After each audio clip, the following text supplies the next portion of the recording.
Halo, salam sehat warga Magelang. Selamat berjumpa dalam podcast Musik Ngobrol Seru dan Asik Rumah Sakit Umum Daerah Merah Putih Kabupaten Magelang.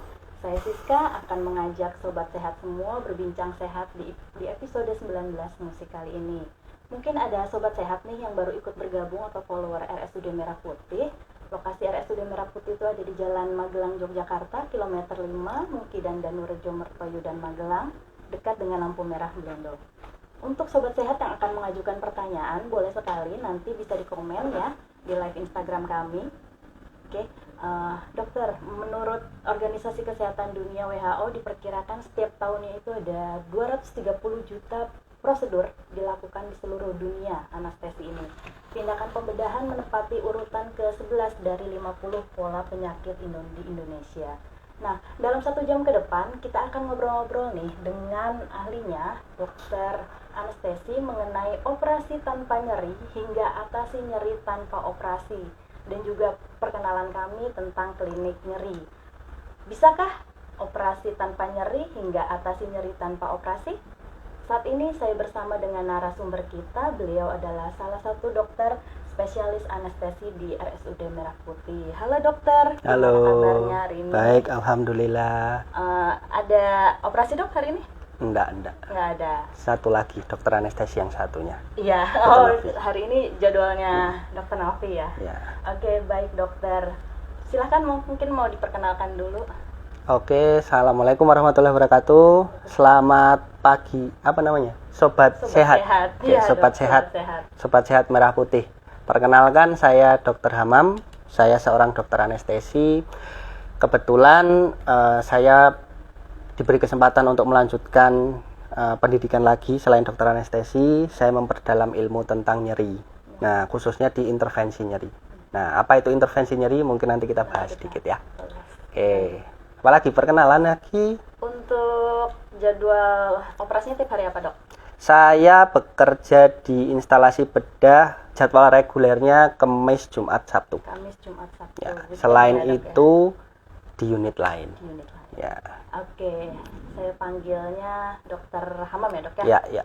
Oke, sobat sehat, episode ke-19 ini kita akan kupas dan berbincang mengenai anestesi atau pembiusan ya. Mungkin secara awamnya kita kenal dengan pembiusan yang berjudul operasi tanpa nyeri hingga atasi nyeri tanpa operasi, terkait pengertiannya, persiapan, pemeriksaan, macam anestesi, dan juga kita akan bahas klinik nyeri yang akan dibuka di RSUD Merah Putih. Jadi jangan di skip, simak terus untuk menambah pengetahuan sobat sehat semua tentang anestesi. Dokter, operasi itu punya reputasi horor ya bagi masyarakat awam. Horor ya? Horor. Ketika mendengar kata itu, sebagian orang tuh pasti merasa takut banget gitu dok. Apalagi ada operasi, suntik, bius, itu bagi masyarakat hal yang menyeramkan dan menegangkan. Jadi nggak hanya jarum suntik aja, tindakan operasi juga melibatkan beberapa peralatan medis yang jauh menyeramkan. Ada pisau bedah yang kita tahu kan, ada gunting, pinset, lampu-lampunya juga. Nah, itu sama seperti lampu ini. Kalau ini beda lampunya dok. Oke, gitu ya dok. Baik sobat sehat, apabila sobat sehat ingin mengajukan pertanyaan, saya ulang lagi, boleh bisa langsung chat di live Instagram RSUD Merah Putih. Mungkin langsung aja ya dok ya, kita ulas nih sebenarnya anestesi itu apa dok? Oke, ya. Baik, pertanyaannya anestesi itu apa? Sebelum menjawab pertanyaan, saya coba sedikit menjabarkan sebenarnya siapa itu dokter anestesi, gitu ya. Banyak yang nggak tahu. Ya, jadi sebenarnya ternyata sampai detik ini banyak masyarakat yang belum tahu siapa itu dokter anestesi.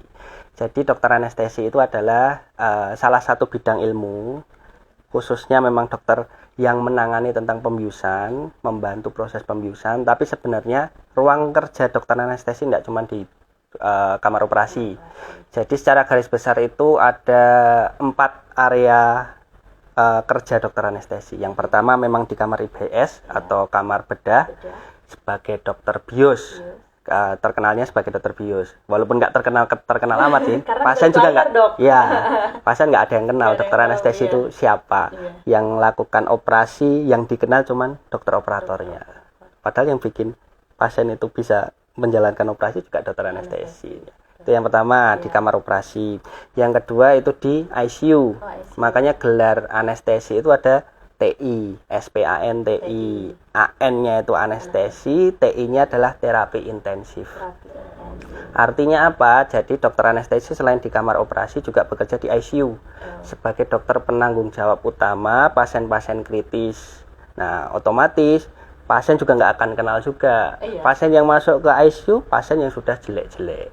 Pasien dipasang alat bantu nafas, pasien kondisi tidak stabil, otomatis jarang dikenal. Nah, yang ketiga, ruang kerjanya dokter anestesi juga di IGD. Jadi pasien-pasien dengan level kegawat daruratan level 1, level 1 itu maksudnya yang paling parah, itu dikonsulkan atau akan ditangani salah satunya oleh dokter anestesi. Yang keempat, nah ini yang saya dalamin, saya gali lebih lanjut adalah ruang kerja di poliklinik. Nah, khususnya adalah di poliklinik nyeri. Nah, poliklinik nyeri seperti apa? Nanti pertanyaan selanjutnya ya. Oke. Jadi menjawab pertanyaan apa itu anestesi. Nah, anestesi itu dikenal sebagai bahasa awam sebagai pembiusan. Jadi dibius. Jadi setiap dilakukan tindakan supaya pasien itu nyaman maka dilakukan pembiusan. Per definisi, anestesi adalah tindakan yang bertujuan untuk mendapatkan trias anestesi. Apa itu trias anestesi? Yang pertama, trias itu 3 ya. Trias yang pertama adalah analgesi. Tentunya pasien yang menjalani tindakan anestesi tujuan utamanya adalah pasien tidak nyeri. Ya. Trias yang kedua adalah hipnosis atau sedasi. Jadi pasien seolah-olah terhipnotis. Jadi pasien itu dalam tanda kutip tidak sadar atau tidak merasakan yang tadi Mbak Siska sampaikan kehororan operasi itu. Jadi harapannya satu pasien tidak nyeri, yang kedua pasien tersedasi atau pasien terhipnotis, yang ketiga adalah relaksasi. Ya, jadi pasien selama tindakan prosedur apapun itu dengan adanya prosedur anestesi diharapkan pasien akan menjadi rileks. Yang rileks sebenarnya bukan hanya pasien, tapi operatornya juga. Operator itu dokter bedah, dokter obsgina. Kita kan setiap tindakan ada operatornya, dokter operator. Kalau pasiennya gelisah, pasiennya tidak tenang, otomatis operator atau dokter bedahnya juga tidak akan bisa melakukan pekerjaan. Nah, itu tugasnya anestesi di situ. Biar nggak tantrum ya, Dok. Iya, jadi tadi anestesi apa adalah tindakan untuk mencapai 3 hal. Trias anestesi namanya, analgesi, hipnosis, sama satunya relaksasi. Kalau bahasa awamnya anestesi adalah pembiusan. Gitu. Jadi iya ya, dokter anestesi ini dokter yang tidak dikenal dan juga dokter tidak terkenal. Betul. Karena kerjanya di balik layar. Betul. Kecuali kalau memang sudah ada klinik nyeri ya, Dok, ya, mungkin akan lebih dikenal. Itu kenapa saya sekolah lagi, Mbak? Ya, biar terkenal ya, Dok ya. Iya. Biar terkenal. Oke, lanjut, Dok. Mengapa sih, Dok, setiap akan dilakukan operasi itu kan dilakukan anestesi? Oke, ya. Jadi tujuannya seperti tadi saya sampaikan. Coba dibayangkan, zaman dulu kala itu setiap tindakan operasi pembedahan itu tidak ada anestesinya. Seperti apa nyerinya pasien, seperti apa rasa ngerinya. Lah memang kalau tadi disampaikan operasi itu horor ya zaman dulu. Tapi seingat saya mulai abad ke-18, tepatnya itu tahun 1846 kalau nggak salah ya, itu mulai dikembangkan ilmu yang namanya ilmu anestesi. Nah, setelah dari itu mulai anestesi berkembang. Nah, tujuannya apa? Kenapa harus dilakukan pembiusan tadi? Supaya pasien tetap rileks, pasien tidak nyeri, dan juga terhipnotis. Gitu ya. Mungkin itu. Oke. Mungkin sobat sehat semua jadi tahu nih dokter anestesi itu apa. Ini dia. Oke, Dok, lanjut, pemeriksaan dan persiapan apa sih yang harus dilakukan sebelum dilakukan anestesi atau pembiusan? Meliputi mungkin ada pemeriksaan fisik, penunjang, laboratorium, itu apa aja, Dok? Ya, persiapan untuk pasien rencana operasi atau tindakan pembiusan itu disesuaikan dengan kasusnya. Jadi secara garis besar operasi itu dibagi 2, operasi elektif dan operasi gawat darurat. Nah, operasi elektif itu yang kita harus persiapkan secara matang supaya hasilnya nanti setelah dilakukan tindakan outcome-nya juga bagus. Nah, kalau operasi emergensi, operasi gawat darurat, ya bahasa gampangnya adalah mau tidak mau kita melakukan tindakan dengan kondisi apa adanya. Karena memang tindakan yang akan kita ambil adalah tindakan yang sifatnya emergensi. Kalau tidak dilakukan lebih berbahaya, dilakukan pun tetap tentunya ada resiko. Kalau elektif itu persiapan ya? Nah, kalau yang sekarang elektif itu butuh persiapan. Apa saja? Tentunya seperti pemeriksaan pemeriksaan dokter pada umumnya. Dari teknik wawancara atau anamnesa, pemeriksaan fisik, dan juga penunjang. Nah, wawancara itu ada 3 pertanyaan utama yang selalu dokter anestesi tanyakan. Yang pertama adalah riwayat operasi sebelumnya ada atau tidak. Yang kedua adalah riwayat penyakit dahulu. Ada riwayat sakit apa sebelumnya. Kemudian yang ketiga adalah riwayat alergi. Nah, itu 3 pertanyaan utama yang selalu dokter anestesi tanyakan ke pasien. Karena apa? Karena 3 pertanyaan itu jawabannya akan menentukan jenis dan tipe anestesi yang seperti apa yang kita berikan. Gitu. Terus kemudian selain wawancara, pemeriksaan fisik. Tentunya tanda-tanda vital itu yang utama, tensi, nadi, kadar oksigen, dan lain sebagainya. Standar lah itulah pemeriksaan dokter biasanya.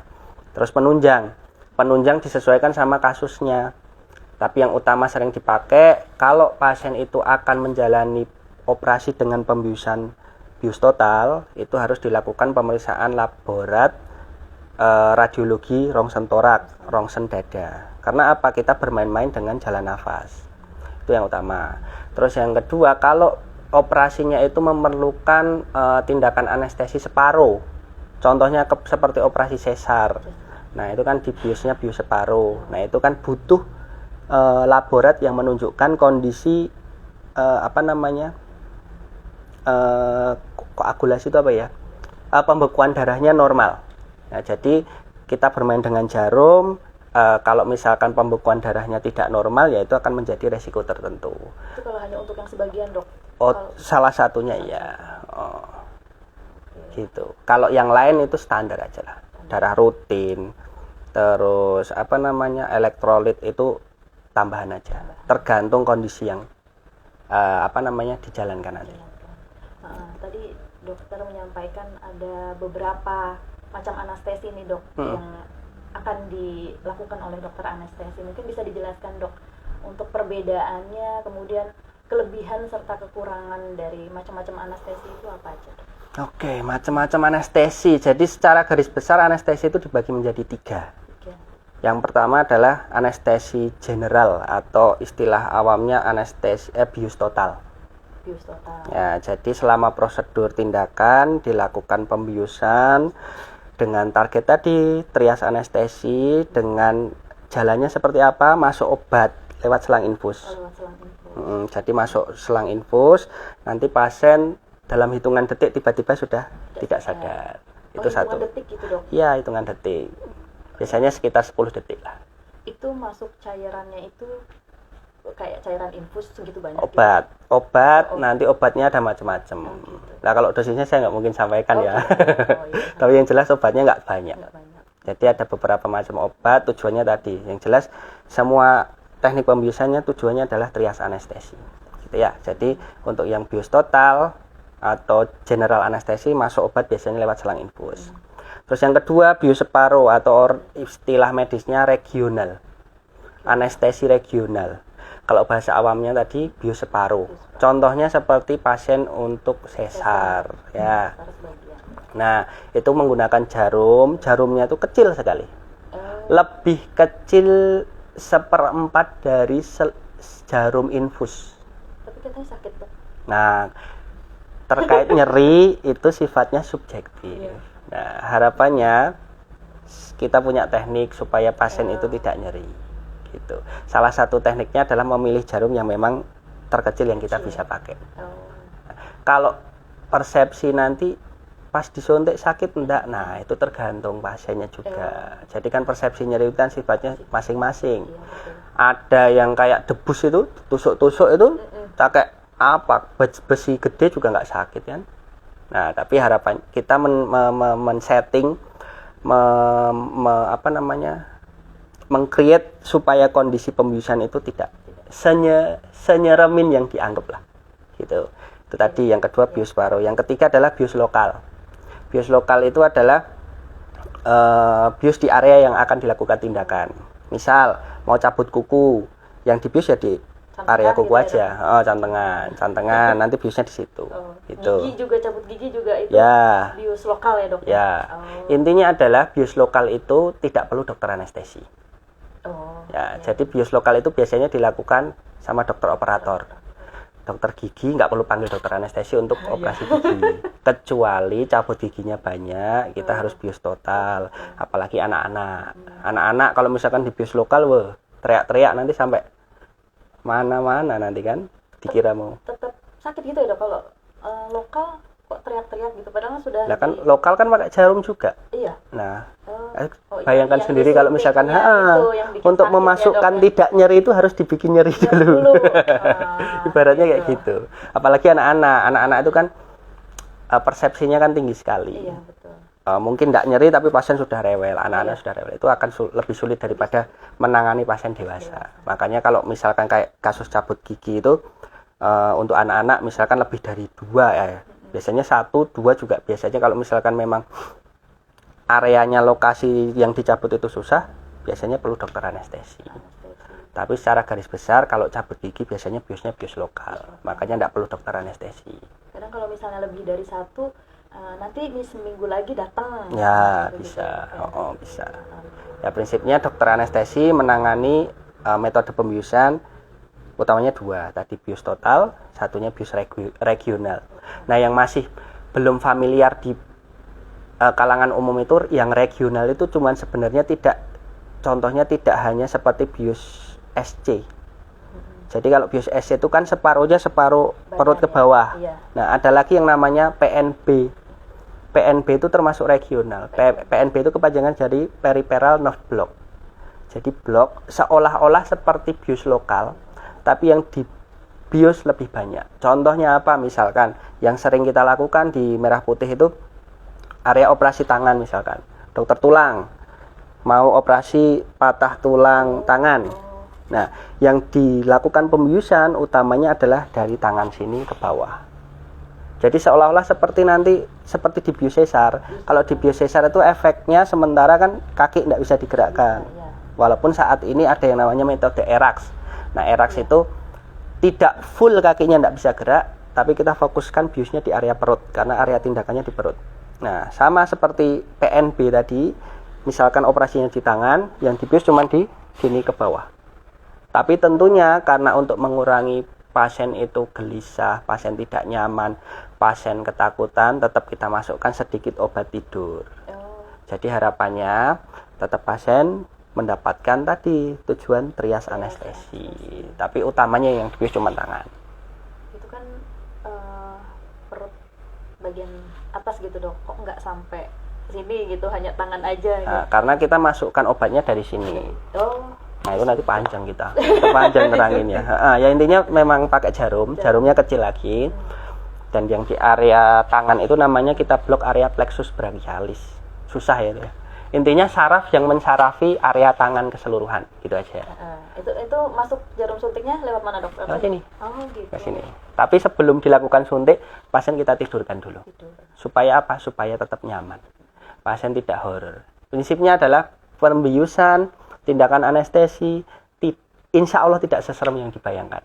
Karena sering saya mendapatkan pasien awalnya sebelum dilakukan pembiusan sudah takut gelisah segala macam. Sebelumnya operasi itu udah, aduh takut gitu. Bukan seminggu sebelumnya, 1 detik sebelum tindakan itu masih gelisah. Masih. Dok, kan pikirannya kan udah dari seminggu lalu gitu. Nah, ketika dilakukan pembiusan, misalkan sesar, nah itu sesar itu kan bayangannya biusnya separuh, pakai jarum dan macam-macam, nyeri dan macam-macam. Nah, ketika obat masuk, sudah dilakukan pembiusan, terus kita lakukan posisi, pasiennya nanya, sudah dok dibiusnya?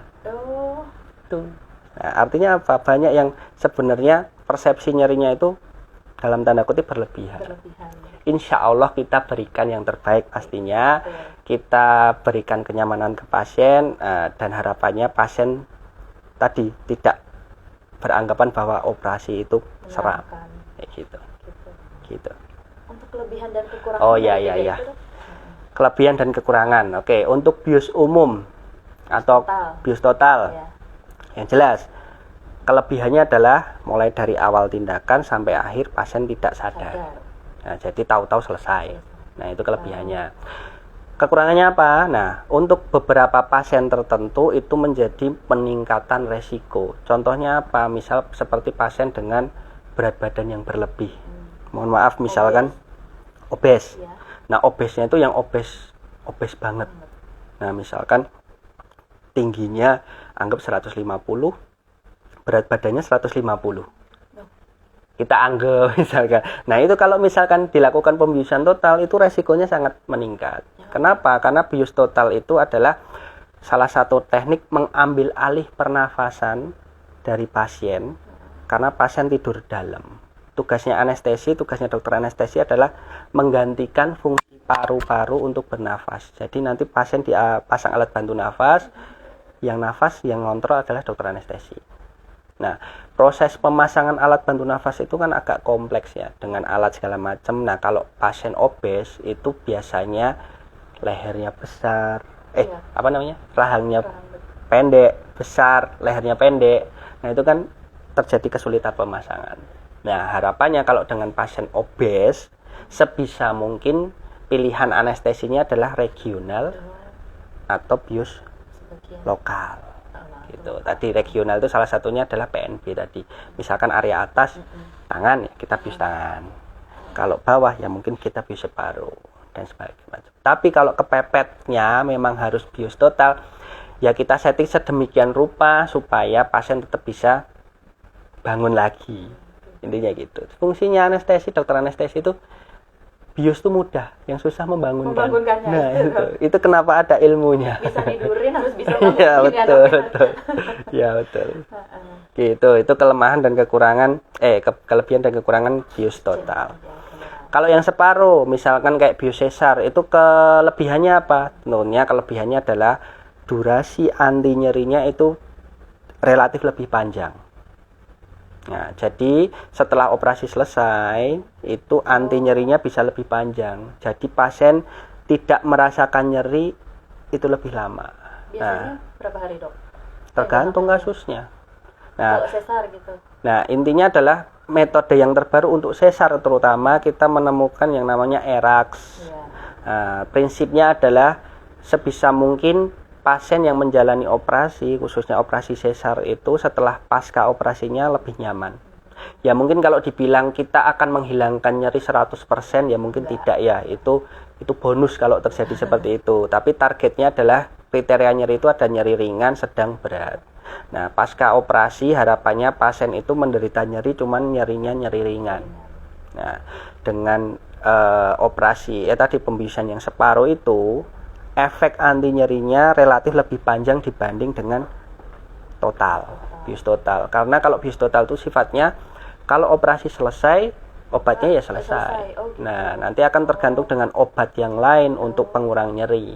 Nah, kalau operasi separuh tetap diberikan obat pasca operasi, tapi efek anti nyeri untuk pembiusan lebih lama. Itu kelebihannya seperti itu. Nah, untuk kekurangannya yang mungkin buat beberapa orang agak serem itu adalah untuk bius separuh, sementara kaki itu tidak bisa digerakkan. Jadi seolah-olah seperti orang lumpuh. Nah, jadi kalau misalkan tujuan kita adalah pembiusan itu menghilangkan nyeri, tapi saraf untuk nyeri sama saraf untuk gerak itu bersebelahan. Nah, artinya kita tidak bisa milih-milih nih, kita masukkan obat khusus obat anti nyeri tok. Nah, tidak bisa. Otomatis salah satu efek sementaranya adalah selain nyerinya hilang, untuk kaki sementara tidak bisa gerak. Nah, itu berlangsung seberapa lama? Rata-rata berlangsung sekitar 1-2 jam. 2 jam setelah dilakukan pembiusan. Nah, nanti setelah itu berangsur-angsur normal. Nah, tapi catatan untuk pasien, kita bahas yang paling sering terjadi ya, pasien sesar ya. Kalau zaman dulu sesar, setelah operasi sesar itu 1 kali 24 jam tidak boleh gerak, tidak boleh berdiri, tidak boleh duduk, harus tidur telentang terus. Nah, untuk saat ini setelah selesai operasi, asalkan kaki sudah mulai bisa gerak, silahkan gerak. Itu untuk yang erat? Ya, prinsipnya semua tindakan operasi separuh atau apapun itu, kalau kaki sudah bisa gerak, silahkan gerak. Kecuali operasi yang memang mengharuskan kaki tidak boleh gerak. gitu. Contohnya operasi untuk patah tulang kaki. Otomatis kan kaki harus diistirahatkan dulu. Nah, makanya nggak boleh gerak dulu. Tapi kalau operasi misalkan operasi separuh, operasi bioseparuh, misalkan area perut. Apalagi cuman benjolan. Ya nggak cuman ya, benjolan tapi agak besar di area perut. Itu misalkan biusnya separuh. Kaki kuat ya udah silahkan gerak-gerak. Bisa jalan silahkan jalan. Itu sama seperti operasi sesar, prinsipnya jangan takut gerak. Semakin cepat aktivitas, nanti luka operasinya itu semakin cepat menyesuaikan.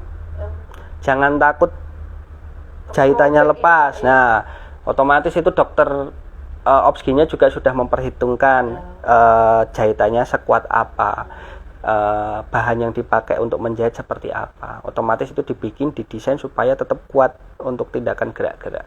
Nah, prinsipnya kalau operasi contohnya sesar, kaki gerak sudah bisa gerak, silahkan gerak. Biasanya kita membatasin itu mulai latihan gerak sekitar 6 jam. 6 jam setelah itu. Nah, biasanya operasi misalkan hari ini operasi, nanti sore mulai latihan gerak-gerak, malam kalau bisa mulai jalan-jalan silahkan, atau besok pagi jalan-jalan ke kamar bayi. Kalau misalkan tidak ada problem yang berarti, biasanya sehari udah pulang. Gitu. Jadi harapannya dilanjutkan latihannya di rumah saja, nggak usah terlalu lama-lama di rumah sakit. Iyalah, enak di rumah daripada di rumah sakit. Tapi sekarang semua untuk yang sesar itu erak semua dok? Apa masih ada yang untuk di merah putih kita erakskan semua? Gitu. Prinsipnya adalah semua pasien itu berhak mendapatkan anti nyeri kondisi optimal secara general. Kita tidak memilih-milih. Alhamdulillah. Ya, intinya adalah erak itu salah satu pengembangan ilmu khususnya di bidang anestesi. Harapannya outcome-nya lebih baik, pemulihannya lebih cepat, kepuasan pasien juga lebih meningkat. Harapannya seperti itu. Tuh tadi yang regional. Oke. Sekarang yang lokal ya, walaupun lokal itu tidak dilakukan dokter anestesi ya, tapi yang jelas lokal itu kelebihannya adalah jelas pemulihannya lebih cepat, tapi obatnya juga cepat hilang. Ya, intinya gitu. Ya, jadi ya udah. Yang lain-lain udahlah itu aja lah.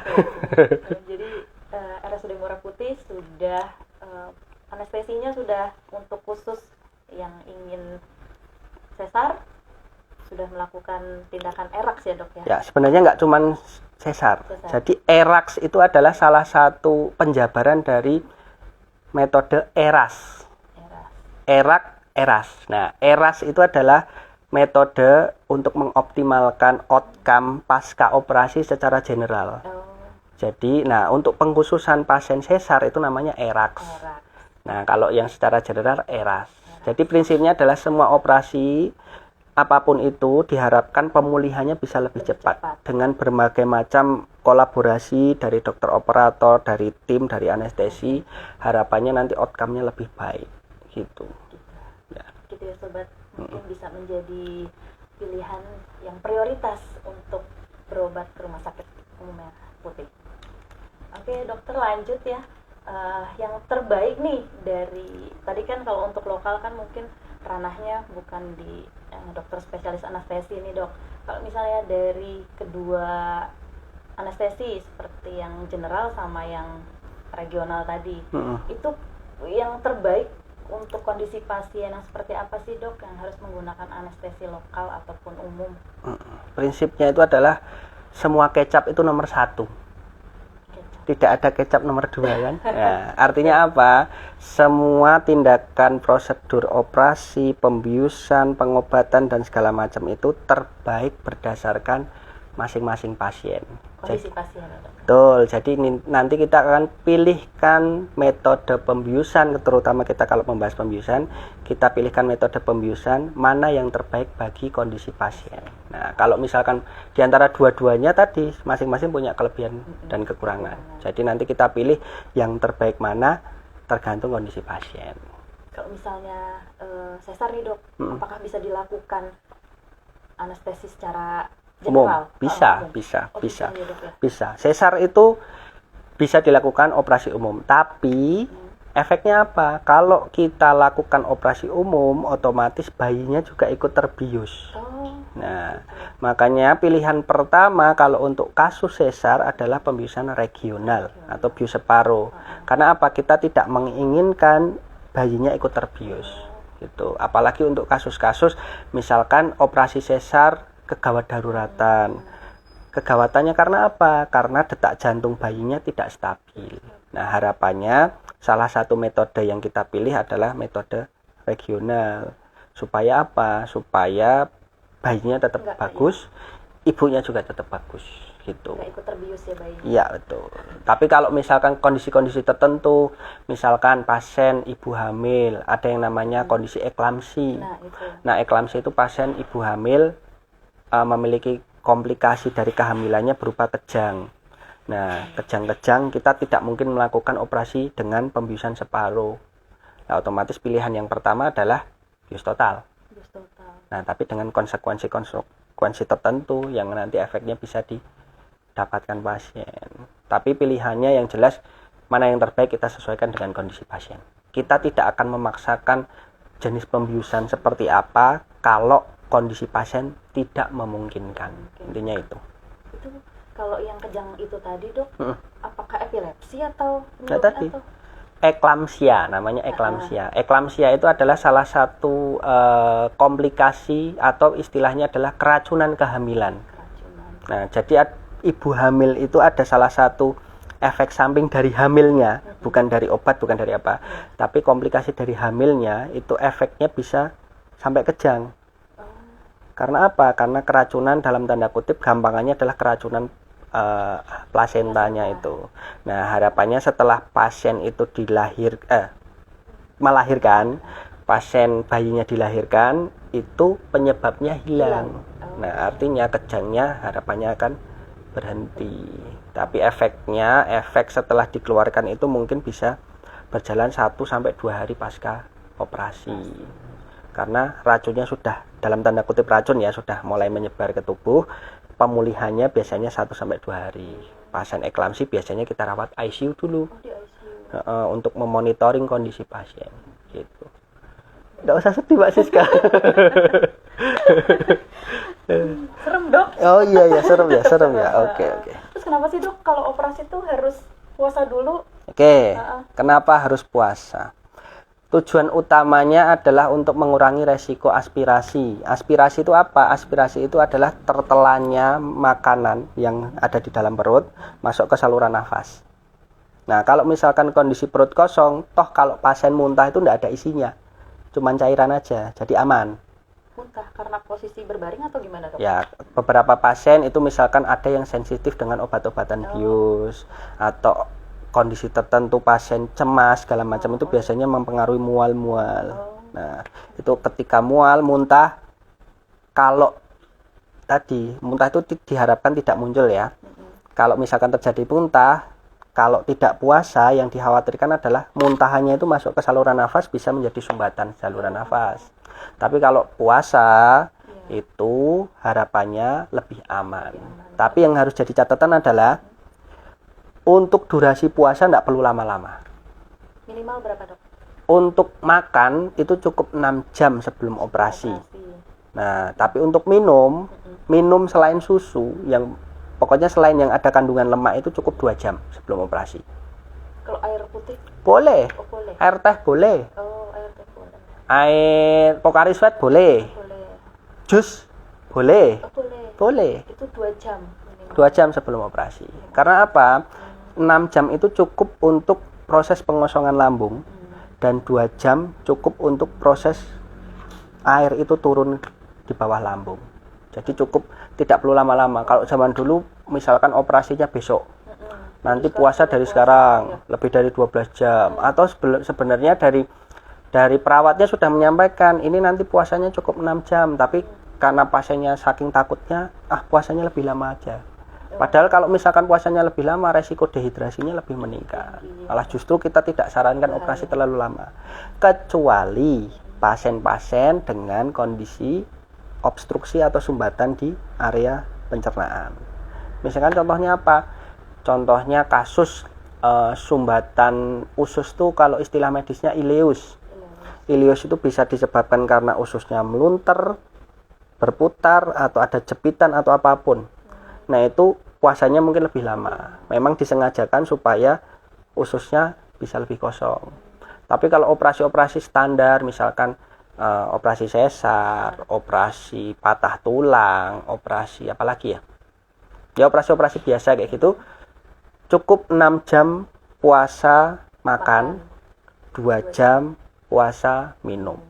Dah cukup itu aja. Jangan terlalu lama karena nanti resiko dehidrasi lebih meningkat, resiko selama operasi lapar lebih meningkat, pasca operasi lebih nggak nyaman. Orang emosi itu cuma 2 kan penyebabnya. Satu nggak punya duit, satunya lapar. Nah, kita harapkan itu. Kalau kita nggak punya duit, pasien nggak punya duit, saya nggak bisa bantu. Ya, tapi harapannya saya tidak memberikan efek lapar supaya pasiennya nggak emosi, gitu. Belum masuk ruang operasi ya, dok ya, karena kelaparan. Iya, betul. Terus kenapa sih dok, kalau di kamar operasi itu kok dinginnya melebihi kulkas gitu? Oh, yang enggak dong. Iya, apa grogi ya dok ya? Ya, jadi sebenarnya suhu ideal di kamar operasi itu berkisar antara 21 sampai 23 derajat. Tidak sampai minus ya, enggak sampai minus. Iya. Nah, cuman idealnya sekitar 21 sampai 23 derajat. Kenapa harus disetting sedikit lebih rendah daripada suhu ruang? Itu fungsinya satu, untuk menjaga sterilitas kamar operasi supaya tidak berkembang bakteri, jamur, kuman dan segala macam. Yang kedua, sebagai kenyamanan dari tim operasi. Dokter operator, dokter bedah misalkan, itu kan bajunya berlapis-lapis. Kalau suhunya panas, operator tidak nyaman. Kalau tidak nyaman mungkin berkeringat, tiba-tiba keringatnya netes ke pasien, wah itu jadi sumber penyakit. Tuh, jadi tujuannya sebenarnya utamanya itu. Satu, dari segi sterilitas, dua, segi kenyamanan. Tapi settingnya tidak terlalu rendah. Idealnya sekitar 21 sampai 23. Kadangkala pasien itu bisa tetap merasakan menggigil karena apa? Nah, karena satu, grogi, panik. Itu efek sugestif bisa menyebabkan pasien gemetaran. Namanya shivering, menggigil. Atau yang kedua mungkin efek dari anestesi juga bisa. Nah, makanya kalau ketika pasien menggigil, kita berikan salah satu obat fungsinya untuk mengurangi rasa menggigilnya. Kalau menggigilnya karena karena cemas, biasanya nanti setelah diposisikan hilang sendiri. Tapi dengar tuh dari pasien yang operasi sesar tuh dok, selama operasi tuh dingin gitu loh. Ya beberapa memang ada kalanya terjadi seperti itu. Nah, harapannya memang kadangkala itu ya tidak menampik ya. Kamar operasi itu suhunya kadang tidak stabil. Tiba-tiba nanti kita setting 21, tiba-tiba yang keluar 19. Itu akan dingin. Nah, apalagi kalau operasi-operasi yang mungkin perdarahannya banyak atau butuh cuci-cuci banyak, itu kan masukkan cairan untuk membersihkan itu kan banyak. Jadi di area tindakan itu akan becek. Nah, becek itu bisa menghantarkan dingin ke pasien juga. Ya prinsipnya kalau misalkan operasi, khususnya operasi separuh, kalau merasa ada keluhan apapun, dingin segala macam, bilang saja. Nanti kita akan lakukan pemberian obat, harapannya bisa lebih tidak dingin. Jadi bisa bilang ya dok? Bilang aja. Kedinginan dok gitu? Nanti diselimutin. Yang penting tidak bisa memeluk pasien ya. Oke. Kemudian efek samping nih dok, atau resiko komplikasi lah setelah prosedur anestesi itu apa dok? Resiko komplikasi. Oke, efek samping yang biasanya kita jadi aware atau harus perhatikan adalah contoh misalkan operasi dengan pembiusan separuh. Itu bisa terjadi walaupun kecil persentasenya ya, mungkin kurang dari 10%. Itu bisa terjadi yang namanya efek mual muntah. Nah, mual muntah kita tanggulangi atau kita cegah dengan obat-obatan pengurang mual muntah. Tapi ada beberapa pasien yang sudah dikasih obat mual muntah masih mual, nah, nanti kita tambahkan. Prinsipnya kalau ada keluhan bilang. Itu yang pertama. Yang kedua, pasien pembiusan operasi separuh 2-3 hari beberapa pasien itu bisa muncul keluhan nyeri kepala atau kepalanya berat, terasa berat. Nah, itu yang namanya PDPH, postural puncture headache, nyeri kepala setelah dilakukan penusukan di dura. Dura itu kantong saraf yang ada di belakang, di tulang belakang. Nah, itu beberapa pasien kecil, persentasenya kecil, akan muncul seperti itu. Nah, penanggulangannya seperti apa? Cukup mudah. Secara umum bisa ditanggulangi dengan minum kopi. Minum kopi. Ya. Kalau tidak doyan kopi, gantinya permen kopi. Nah, biasanya kita selalu mengedukasi ke pasien untuk bius separuh. Kalau muncul nyeri kepala 2-3 hari pasca tindakan, misalkan terutama setelah tidur bangun kok kepalanya berat, lehernya kaku segala macam, pertolongan pertamanya ngemut permen kopi. Kopiku, kita jualan kopiku. Enggak jualan ya. Ya, tapi prinsipnya biasanya kita edukasi kalau enggak permen kopi, minum kopi. Kopinya kopi pahit apa manis? Bebas. Kopi Starbucks boleh, kopi Janji Jiwa boleh, kopi Tomoro boleh. Boleh. Terserah. Tapi jangan Starbucks ya. Di boykot soalnya. Oke. Gitu. Terus apa lagi ya? Tadi mual muntah, PDPH. Terus yang paling harus jadi perhatian terutama itu sih, dua itu. Kalau komplikasi yang sampai berat apa ya? Ada kasus memang. Tadi kenapa kita lakukan pemeriksaan laborat, salah satu adalah koagulasi atau pembekuan darah untuk memastikan darahnya itu cepat menggumpal, cepat berhenti. Nah, kalau pada pasien kasus ada gangguan pembekuan darah, kita paksakan untuk dilakukan pembiusan separuh, bisa jadi komplikasinya secara buku ya, secara literatur bisa menjadi komplikasi kelumpuhan permanen. Makanya salah satu persiapannya adalah kita melakukan pemeriksaan pembekuan darah, fungsinya untuk memastikan setelah dilakukan prosedur operasi pembiusan outcome-nya tetap bagus. Untuk gitu. Segala jenis operasi ya dok ya? Iya. Tetap. Semua operasi pembiusan dengan separuh, syarat wajibnya dilakukan pemeriksaan pembekuan darah. Karena kalau ada kelainan pembekuan darah, kita tidak bisa lakukan pembiusan separuh. Karena itu salah satu kontraindikasi. Dan kontraindikasinya banyak. Nanti kita bahas semuanya, nanti nggak selesai ya, 1 jam. Jam 4. Iya. Oke, lanjut dok. Untuk anestesi semua operasi apakah sama dok? Di sumsum tulang belakang yang kita tahu seperti operasi sesar itu dok, atau ada di tempat tertentu gitu? Tadi mungkin dokter sudah jelaskan yang di mana dok, di di tangan. Di tangan tuh suntiknya di mana? Gitu. Ya prinsipnya yang pertama harus saya sampaikan adalah suntiknya bukan di sumsum tulang belakang. Nah, jadi area target suntikannya itu adalah di area intratekal. Nah, intratekal itu adalah gampangnya apa ya?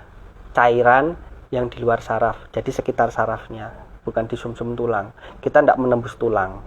Kalau menembus tulang, bengkok. Tahunya di sana. Jadi kita memasukkan di antara ruas tulang belakang. Jadi tulang belakang itu adalah bertumpuk-tumpuk. Iya. Nah, itu kita masukkan jarumnya itu di antar tulang. Jadi tidak nembus tulang. Kalau nembus tulang jarumnya nggak kuat, karena jarumnya itu kecil banget. Nah, kita masuk ke antara tulang belakang, di antara ruasnya, masuk ke namanya ruang intratekal atau subarachnoid. Nah, makanya namanya bius separuh itu istilah anestesinya adalah SAB, subarachnoid block. Nah, makanya targetnya di intratekal atau di subarachnoid. Apa tadi, lupa pertanyaannya? Oh, tidak semua. Apakah semua? Ya. Ya, tidak semua. Tadi tergantung tadi kondisi pasiennya seperti apa, operasinya apa. Nggak mungkin dong kalau operasinya di atas kita biusnya separuh bawah. Iya, betul, dok. Nanti pasiennya tetap sakit tapi nggak bisa gerak gimana? Ya, kita tentukan sesuaikan dengan kebutuhan pasien. Kalau operasinya area perut ke bawah masih memungkinkan untuk kita lakukan pembiusan separuh. Tadi kalau operasinya area tangan, pilihannya kalau nggak bius total ya, bius tangan tok. Kalau operasi di kepala, nah nanti ada namanya pembiusan facial block. Misalkan operasi di sini, di sini ada luka di sini atau benjolan masa di sini. Nanti saya biusnya di area sini. Nah, itu sekarang dipakai untuk tindakan kecantikan. Misalkan pasang apa ya, kecantikan itu pasang hidung, filler atau apa. Nah, itu kita bloknya cuma di area hidung saja. Gitu. Itu namanya bius facial, blok facial blok. Nah, intinya adalah tergantung kebutuhan pasien. Operasinya di mana? Ya, itu yang kita bius. Intinya gitu. Terus operasi itu merupakan opsi terakhir dari sebuah tindakan nggak sih, Dok? Operasi merupakan opsi terakhir sebuah tindakan. Ya, itu sebenarnya yang bisa menjawab adalah dokter operator ya. Dokter operatornya ya. Bukan dokter misalnya anestesi. diarahkan untuk operasi, ya maka harus operasi Ya, gitu. intinya adalah ketika pasien itu disarankan untuk operasi dari operator, pasien boleh dipersilahkan untuk menanyakan kira-kira ada alternatif lain enggak. Nah, nanti kalau sudah sampai ke dokter anestesi, artinya itu adalah suatu keputusan final, keputusan akhir. Setelah pasien sama operator diskusi, dok ini kira-kira ada alternatif lain enggak? Apakah bisa pakai obat-obatan dan macam. Ternyata dari dokter bedahnya misalkan, oh ini kalau nggak dioperasi nanti efeknya seperti ini. Nah, nanti baru dikonsulkan ke saya, ke dokter anestesi. Nah, kalau saya kan nggak bisa menentukan ini harus operasi atau enggak. Tapi prinsipnya kalau sudah diputuskan operasi, nah dokter anestesi datang untuk membantu, mempersiapkan, memastikan jalannya operasi tetap enak. Gitu. Jadi semua keputusan tetap ada di dokter operator ya? Ya, dan pasien. Tentunya itu ya. Kadang kalau misalnya nggak mau dioperasi terus pergi ke alternatif gitu. Iya boleh.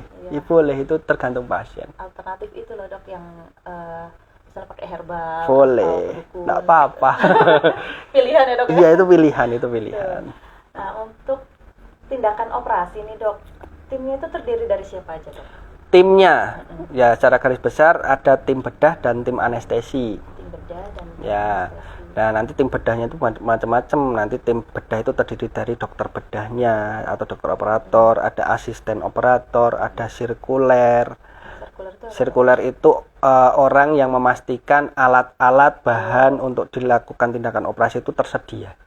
Jadi dokter bedahnya nanti minta apa, sirkuler nanti yang mencarikan. Sirkuler itu perawat. Perawat. Nah, jadi secara garis besar tadi tim anestesi, tim bedah, otomatis ada dokter, ada perawat. Nah, nanti ada anestesi, saya dokter anestesi dibantu sama perawat anestesi atau penata anestesi. Nah, terus kalau dokter bedah ya nanti dibantu sama perawat bedah. Terus tim yang lain CSSD. Tim steril alat, juga tim CS. Nah, kalau misalkan sudah operasi selesai untuk pergantian pasien, nanti harus dibersihkan dulu supaya operasi selanjutnya bisa berjalan. Jadi timnya banyak. Nah, untuk kalau yang dokter objin nggak perlu bedah ya, Dok, hanya anestesi dan objin saja. Ya, intinya bedah sama obsgin itu disebut istilahnya operator. Jadi dokter obsgin timnya siapa? Ya nanti dokter obsgin dan perawat bedah. Perawat bedah itu nanti mengasisteni dokter obsgin itu. Oh, berarti nggak perlu dokter bedah ya? Oh ya, untuk beda. Dokter obsgin ya dokter mengurusi operasi obstetrik dan ginekologi. Kalau kasus tertentu butuh operasi bersama dengan dokter bedah, nah nanti baru panggil dokter bedah. Gitu. Nah, kalau pemberian anestesi itu tuh dosisnya seperti obat nggak sih, Dok? Sesuai dengan berat badan gitu? Otomatis. Semua obat apapun itu diberikan sesuai dengan kebutuhan dan kondisi pasien. Berat badan sekian sama berat badan sekian pasti berbeda. Tinggi badan sekian pasti berbeda. Pasien dengan kondisi ada riwayat sakit tertentu sama tidak ada riwayat sakit apa-apa pasti berbeda. Intinya disesuaikan sesuai dengan kondisi pasien untuk dosisnya. Setelah anestesi itu kan misal ada yang obatnya itu bertahan 1-2 jam, Dok. Itu apakah dosis dari obat bius itu berpengaruh terhadap lamanya pasien itu menjadi sadar atau tidak, Dok? Maksudnya gimana itu ya? Jadi kan misalnya tadi dokter bilang untuk yang operasi regional itu kan bisa pulih 1-2 jam. Okay. Nah, kalau dosisnya berbeda, ya kan otomatis apakah sadarnya juga akan berbeda. Oke, jadi tadi yang saya sampaikan adalah 1-2 jam itu efek dari kakinya terjadi lemes. lumpuh. Nah, bukan lumpuh ya, agak lemes. Jadi kadangkala itu operasi sesar itu pasien setelah selesai operasi tetap bisa menggerakkan. Kadangkala bisa langsung gerak. Oh, Nah, itu namanya salah satu parameter ERAX itu adalah mobilisasi yang lebih cepat. Jadi harapannya pasien selesai operasi geraknya juga lebih cepat. Nah, saya menyebutkan 1-2 jam itu perkiraan. perkiraan. Karena saya tidak bisa memastikan obat yang sudah masuk itu bekerja berapa persen untuk pasien A dan pasien B. Itu tidak bisa pasti. Nah, tapi range-nya itu sekitar 1-2 jam. Nah, kalau pasien dibius total, sadarnya berapa lama? Prinsipnya adalah kita usahakan setelah selesai operasi, pasien segera bisa bangun untuk bius total. Makanya ada yang namanya ruang pemulihan. Nah, kalau secara standar itu ruang pemulihan memang diobservasi sampai 2 jam. Nah, tapi kalau kurang dari 2 jam pasien sudah sadar, sudah bisa aktivitas, sudah bisa menuruti perintah atau sudah tidak ada keluhan, ya sudah langsung. Tapi biasanya rata-rata pasien setelah bius total nggak sampai 2 jam. Paling 15 menit sudah selesai. 15 menit sudah bangun, sudah kooperatif, segera pindah bangsa. Sampai bangsa segera makan. Oh, langsung makan boleh. Boleh. Untuk operasi-operasi kebanyakan tidak perlu puasa lagi. Kalau zaman dulu harus nunggu kentut. Oh, nunggu kentut. Enggak usah. Apalagi operasi sesar itu langsung makan. Kita operasi sesar di sini kita berikan cemilan sama minum pasca operasi supaya harapannya itu memicu kembalinya pencernaan lebih cepat. Biar nggak mual juga gitu nggak, Dok? Betul. Tapi kalau sudah terlanjur mual ya jangan dipaksakan minum makan. Kita berikan obat dulu, setelah tidak mual baru silahkan makan minum. Gitu. Oke. Ada solusi apa nih, Dok, agar pasca operasi nyeri yang dirasakan itu tidak lama-lama gitu? Penyembuhannya juga bisa lebih cepat sesuai dengan judul podcast kita itu operasi tanpa nyeri hingga atasi nyeri tanpa operasi. Oke, ya yang jelas gimana supaya tidak nyeri itu tugasnya dokter anestesi. Ya. Nah, tugasnya dokter operator. Intinya adalah nyeri pasca operasi itu banyak faktor yang menentukan. Satu, dari tipe operasi atau jenis operasinya seperti apa. Nanti tipe pembiusannya seperti apa. Dan obat-obatan yang dipakai. Tapi untuk dari sudut pandang pasien, apa yang harus dilakukan, tipsnya seperti apa adalah relax. Jangan terlalu tegang. Kalaupun nanti setelah operasi merasakan nyeri hebat, segera lapor ke perawat supaya obatnya nanti kita sesuaikan. Karena tadi saya sampaikan nyeri itu sifatnya subjektif.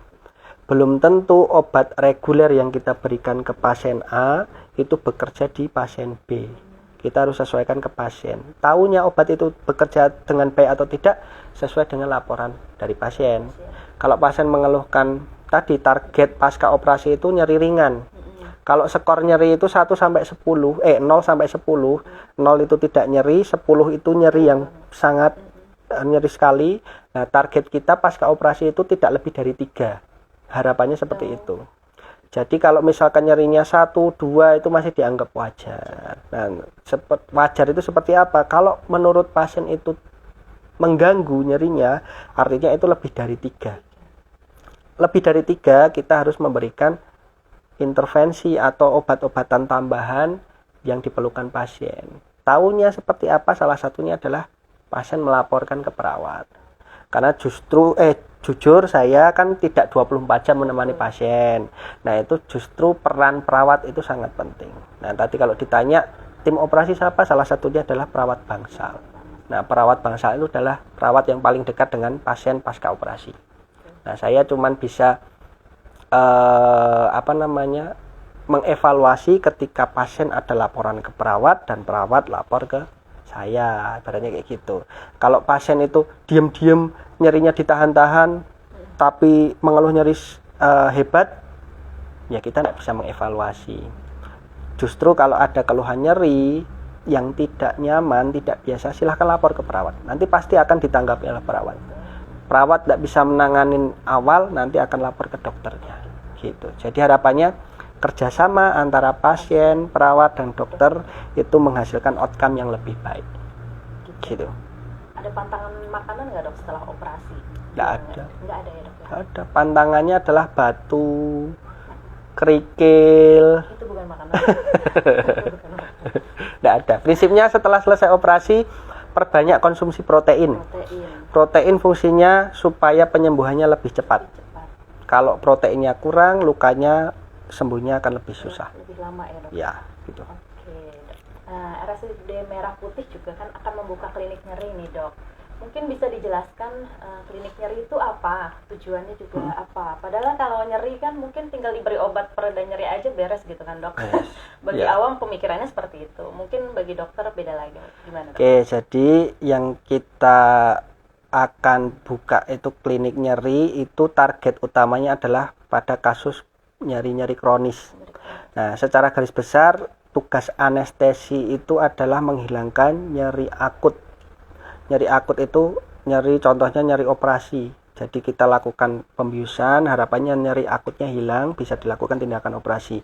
Nah, saya mendalamin ilmu lagi, khususnya ilmu poin utamanya adalah nyeri untuk nyeri kronis.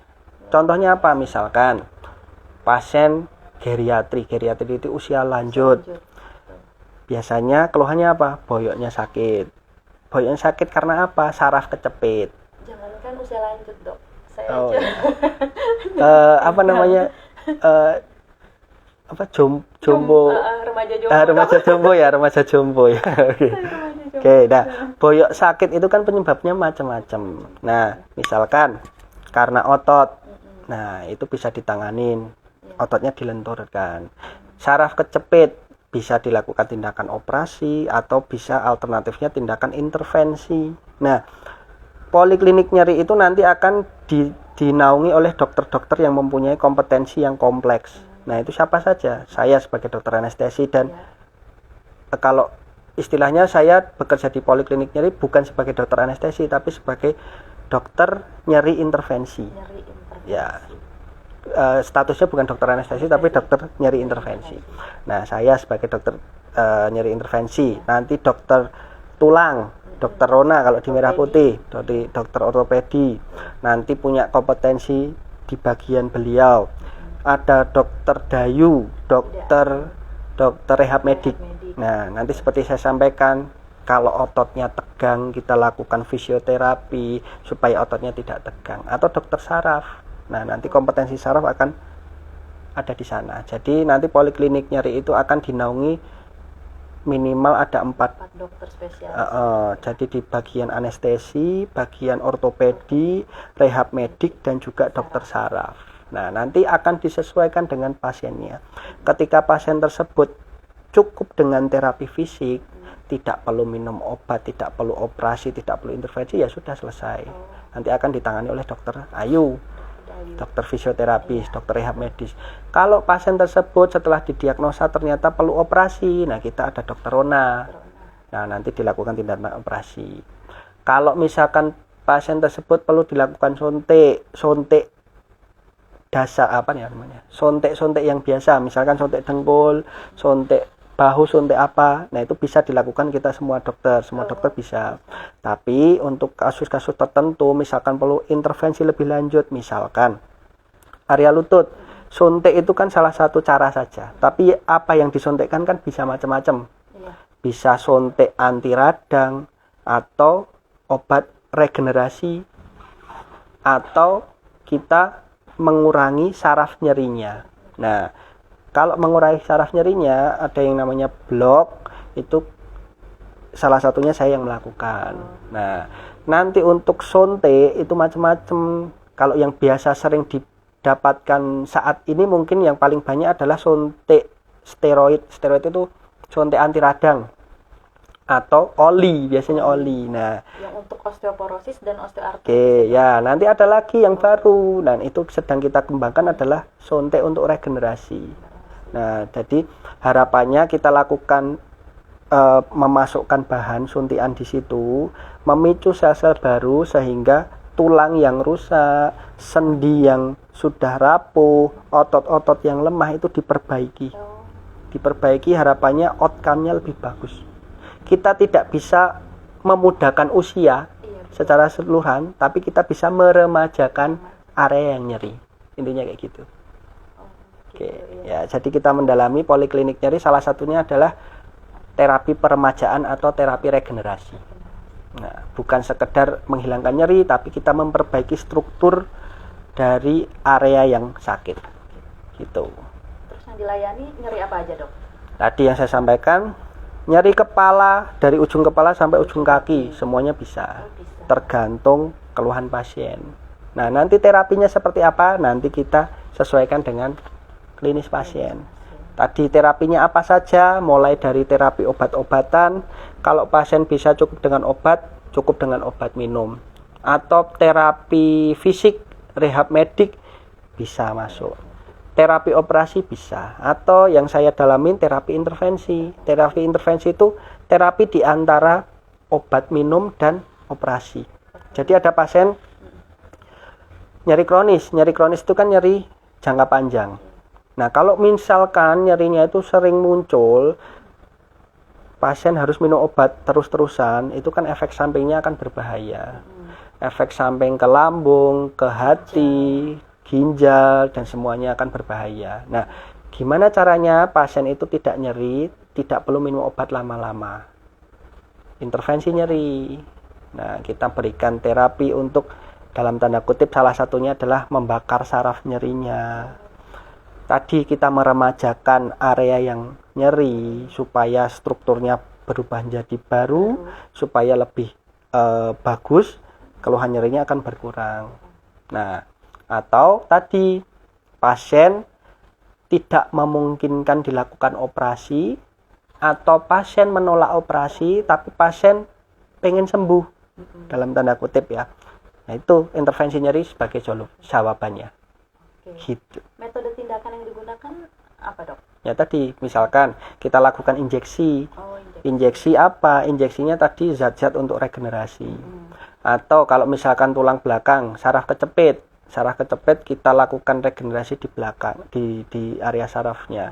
Atau kita bakar sarafnya. Harapannya rasa nyerinya berkurang, kualitas hidupnya akan meningkat. Tapi catatannya adalah kita tidak bisa meremajakan usia, tapi kita bisa meremajakan struktur yang dikeluhkan.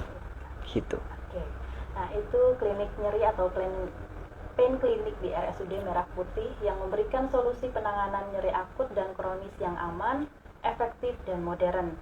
Ditangani oleh dokter spesialis dari tim nyeri yang kompeten dari berbagai multidisiplin ilmu yang terdiri dari dokter ortopedi, ya tadi ya, Dok ya, kemudian dokter rehab medik, dan juga dokter saraf. Yang utama ya dokter anestesi pastinya. Ya.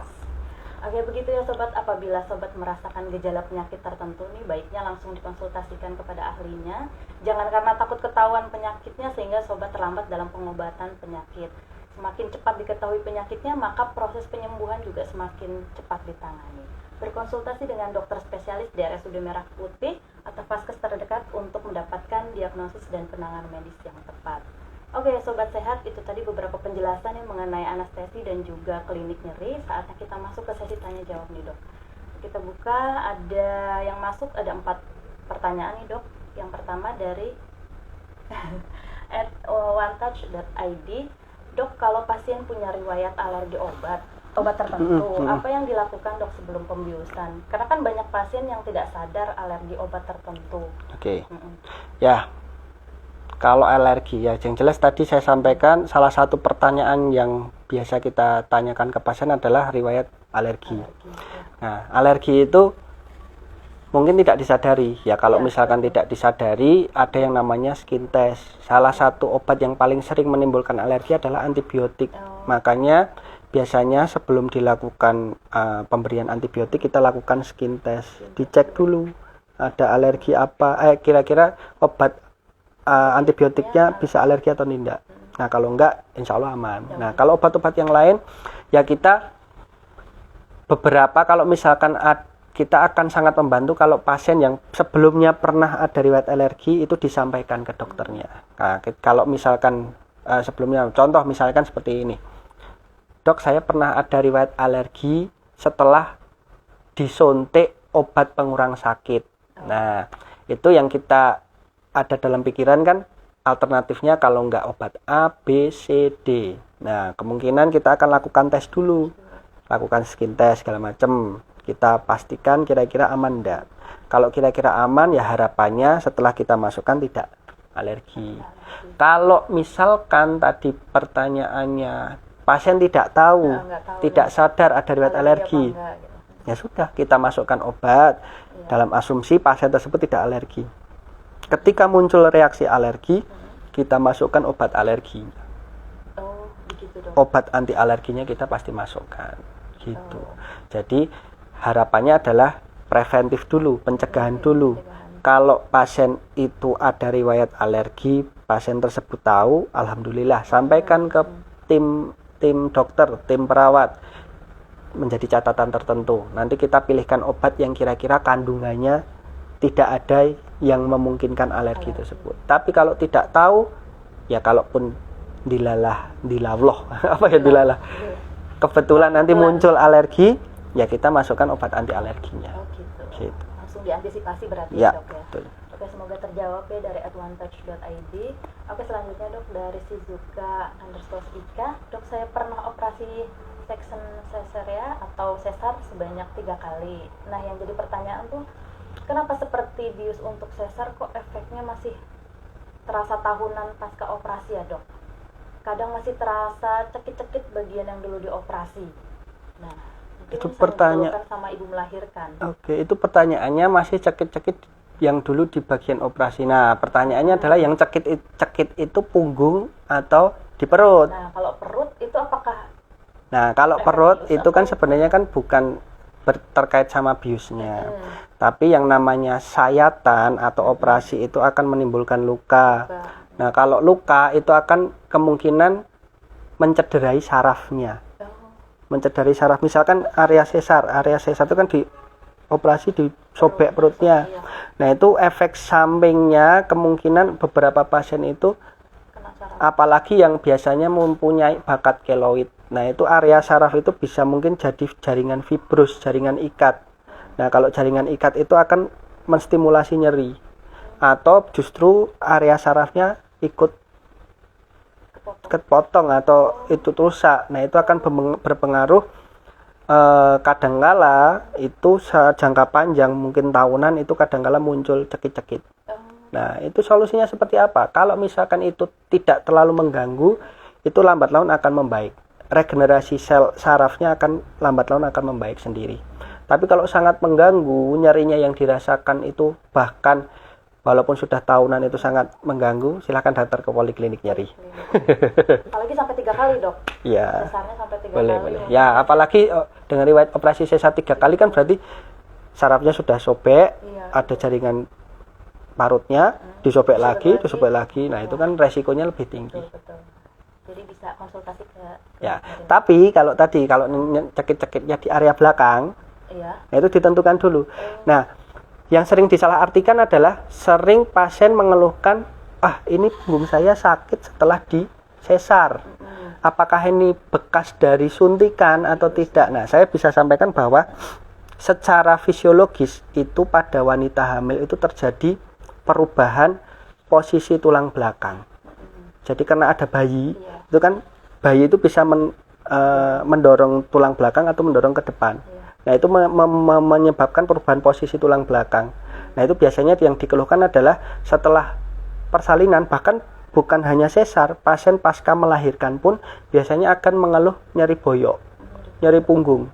Nah, itu karena apa? Karena mungkin pada saat hamil banyak tindakan angkat-angkat atau perubahan posisi yang kurang tepat. Nah, makanya mungkin bisa menjawab bahwa sebagian kecil itu jarum anestesi menyebabkan nyeri pinggang karena jarumnya sangat kecil. Nah, tapi biasanya yang disalahartikan biasanya nyeri pinggangnya itu sebenarnya bukan karena tindakan operasi atau pembiusan, tapi karena proses perubahan fisiologis ibu hamil. Pada saat hamil mungkin sering angkat-angkat galon, gas atau apa, posisinya kurang tepat. Jadi menyebabkan mungkin pergeseran sendi atau sarafnya mungkin kecepit atau memang sudah bakat ada saraf tercepit, bisa jadi akan memperburuk kondisi. Solusinya gimana? Konsultasikan. Iya, betul. Oke, semoga terjawab dari Sisika_Ika. Selanjutnya adalah dari @a.kaisaramdhani. Untuk obat bius itu biasanya meninggalkan efek nyeri berapa lama sih dok setelah dioperasi? Obat bius meninggalkan efek nyeri. Malah justru obat bius itu supaya tidak nyeri. Mungkin pertanyaannya nyerinya akan muncul kapan setelah operasi? Oke, gitu ya. Mungkin gitu ya. Jadi tadi obat bius itu diberikan saat pembiusan. Pasca pembiusan diberikannya bukan obat bius tapi obat anti nyeri. Nah, anti nyeri itu diberikan sesuai dengan kebutuhan pasien. Nah, nanti kriteria nyerinya itu akan dilakukan penilaian. Mungkin kalau dinilai bahwa operasi ini operasi kecil, kemungkinan nyeri yang akan ditimbulkan nyeri ringan, ya kita obatnya obat simpel aja, mungkin ada paracetamol, asam mefenamat, atau ketorolac atau semacamnya. Nah, tapi kalau dinilai dari dokter atau saya sebagai dokter anestesi menilai, oh nanti pasca operasi ini kemungkinan nyeri yang ditimbulkan akan hebat. Nah, nanti ada obat-obat tambahan yang diberikan. Nah, jadi prinsipnya tadi, kalau setelah dilakukan pengobatan pasca operasi dengan obat yang reguler masih nyeri, apalagi mengganggu, nyerinya nyeri berat, sedang berat, silahkan lapor ke perawat, nanti kita akan menyesuaikan obatnya. Disesuaikan obatnya sesuai dengan kebutuhan. Tapi kalau obat bius, tadi bius total akan segera hilang obat setelah operasi sadar. Tapi akan dilanjutkan dengan penggunaan obat anti nyeri. Gitu. Oke, semoga terjawab ya dari @kaisaramdhani. Oke, selanjutnya dari @deiza. Dok, kenapa orang yang setelah dibius total saat mulai sadar mungkin belum sadar kali ya dok, meracau atau mengigau? Sering-sering kan seperti itu ya dok. Ya. Jadi ketahuan semua apa yang dia ya. Itu salah satu yang menjadi dalam tanda kutip hiburan. Hiburan di kamar operasi ya. Ya, jadi seperti ini. Orang mau masuk ke fase pembiusan total itu kan melalui proses tidak sadar. Nah, tidak sadar itu akan membawa memori sebelum dia tidak sadar. Tidak sadar itu tuh tidur dok? Artinya ketika sebelum dibius pasien itu cemas, ada banyak pikiran, ada banyak kekhawatiran dan segala macam, biasanya bangunnya juga akan tidak nyaman. Karena dia akan membawa memori sebelum dibius. Nah, tapi ketika pasien itu tenang, misalkan, salah satunya tenang seperti apa? Kalau muslim ya baca doa. Semua, bukan muslim, non muslim juga tetap wajib baca doa. Pasien kita tenangkan, pasien kondisinya memang sudah dalam tanda kutip sudah menerima prosesnya dan segala macam. Insya Allah pasti biasanya pasca operasi bangunnya nyaman.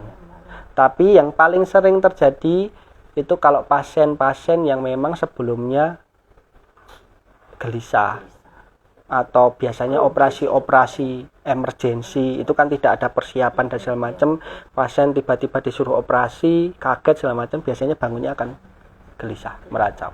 Intinya meracau itu belum sadar, artinya masih di fase setengah sadar. Nah, kalau sudah sadar ya nanti tiba-tiba lupa. Karena pasien banyak, tiba-tiba pas setengah sadar itu pasien misuh-misuh, keluarlah kebun binatang, A, B, C, D semuanya keluar. Nanti setelah full bangun, dia akan bilang, ini sudah selesai. Kok nggak kerasa? Gitu. Kalau sudah sadar. Iya. Tapi kalau sebelum sadar, ya pasien biasanya heboh segala macam. Tergantung memori sebelumnya.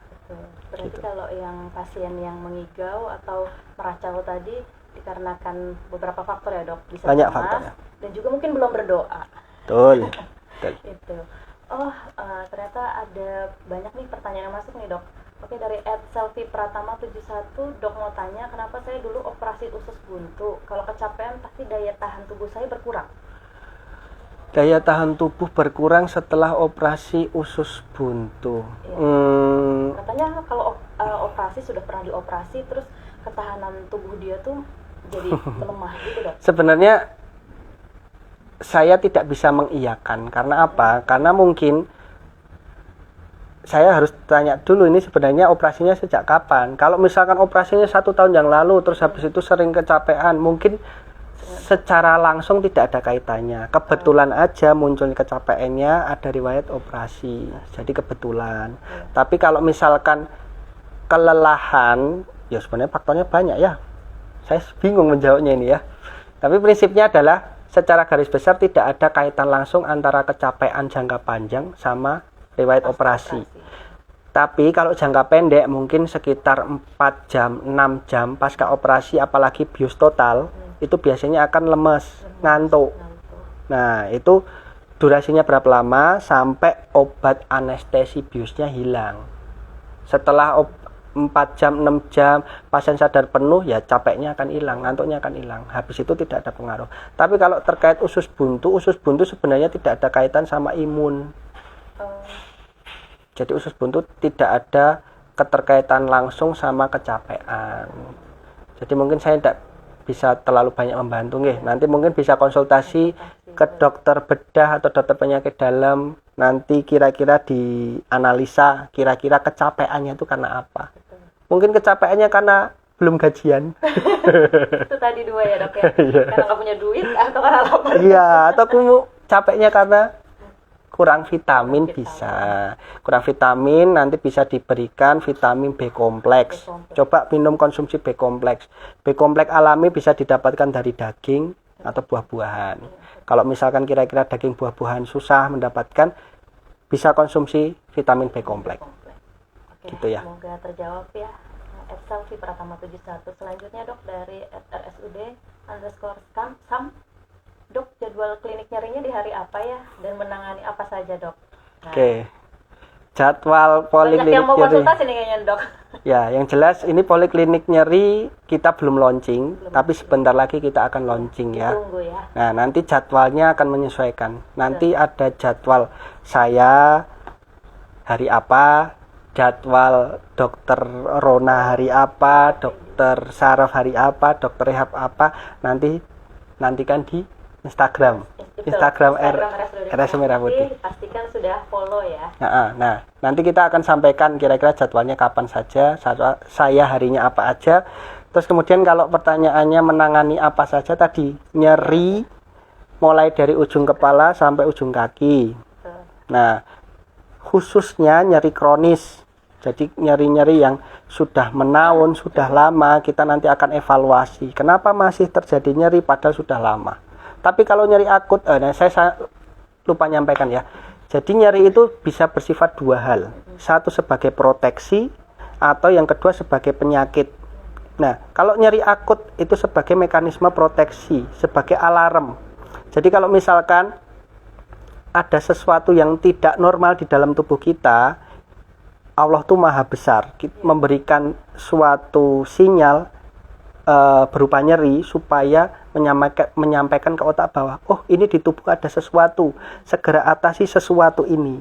Contohnya apa? Usus buntu yang paling sering ya. Usus buntu itu kan ada peradangan di usus buntu.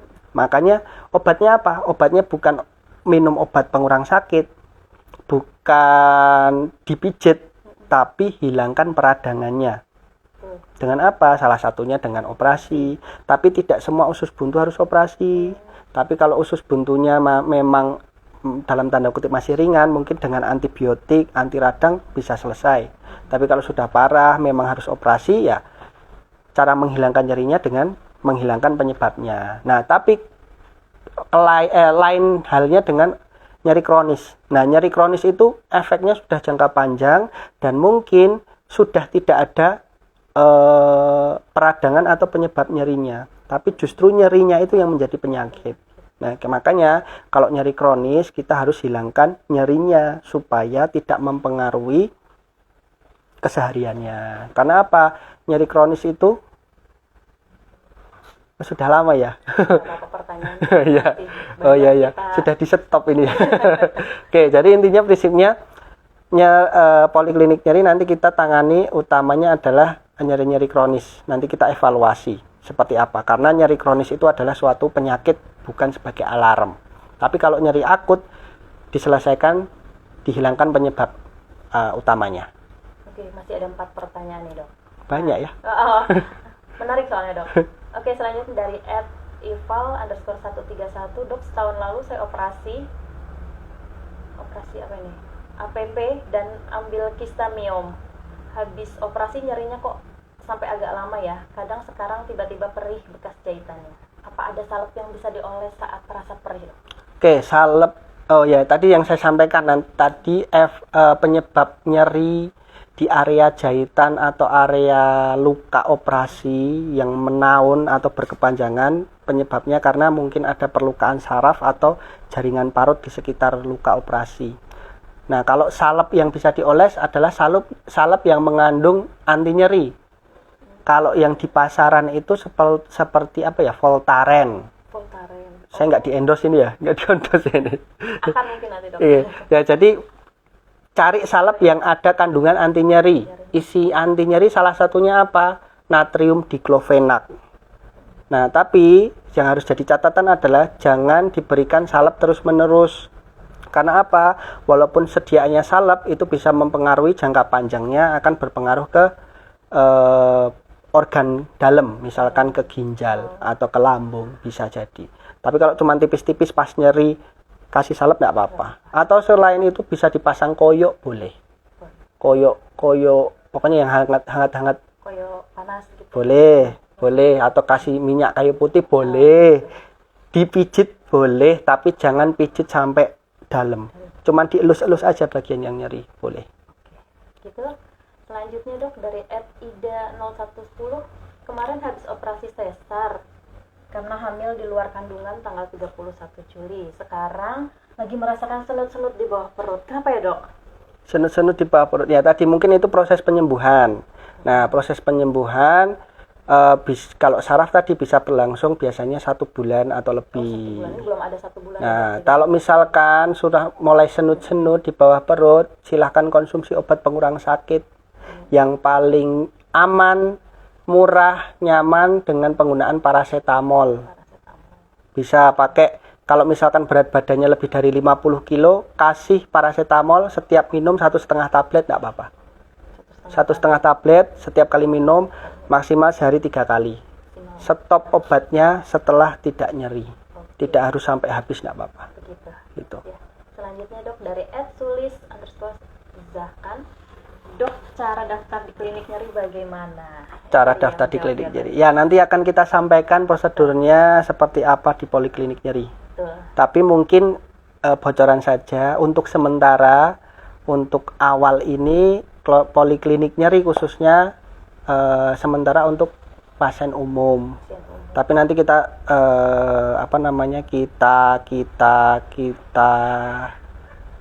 kita usahakan supaya nanti pasien-pasien BPJS juga bisa tertangani. Nah, sementara sebelum poliklinik nyeri buka, silahkan konsultasi ke poliklinik dokter-dokter lain yang sudah ada. Nanti ketika butuh terapi intervensi, dokter lain akan mengkonsulkan ke kami. Betul. Gitu. Jadi tunggu aja informasinya, update terus di Instagram RSUD Merah Putih. Selanjutnya, Dok, dari @powerfulcat. Nah, Dok ganteng banget sih. Praktek pribadinya di mana? Sementara saya belum buka praktek pribadi karena terlalu sok sibuk. Jadi sementara nanti prakteknya sementara nanti di rumah sakit Merah Putih terutama, yang lain nanti menyusul ya. Ya, nanti kalau misalnya pengen ketemu dokter ganteng bisa ke RSUD Merah Putih ya. Oke, baik, itu pertanyaannya sudah selesai, Dok. Nah, untuk sobat sehat yang mau periksa atau konsultasi ke klinik nyeri, ditunggu jadwalnya update terbaru di Instagram RSUD Merah Putih. Sobat sehat yang ingin memeriksakan kesehatan ke klinik spesialis di RSUD Merah Putih bisa mendaftar melalui, bagi pengguna BPJS, sobat sehat dapat menggunakan aplikasi Mobile JKN pada smartphone Anda, dan bagi sobat sehat yang menggunakan pembiayaan secara umum maupun asuransi non BPJS dapat menggunakan klik MP dengan mengetik s.id/rsudmp lalu pilih daftar online melalui aplikasi MP Online. Untuk informasi lebih lanjut, sobat sehat dapat menghubungi layanan informasi RSUD Merah Putih di WhatsApp dengan nomor 0811258600 atau telepon customer service di 0293 320 2654. Dan jangan lupa follow Instagram @RSUD Merah Putih untuk mengetahui informasi layanan kesehatan terbaru kami. Sebelum kita tutup podcast kali ini, ada pesan yang ingin disampaikan kepada sobat sehat semua, Dok? Closing statement.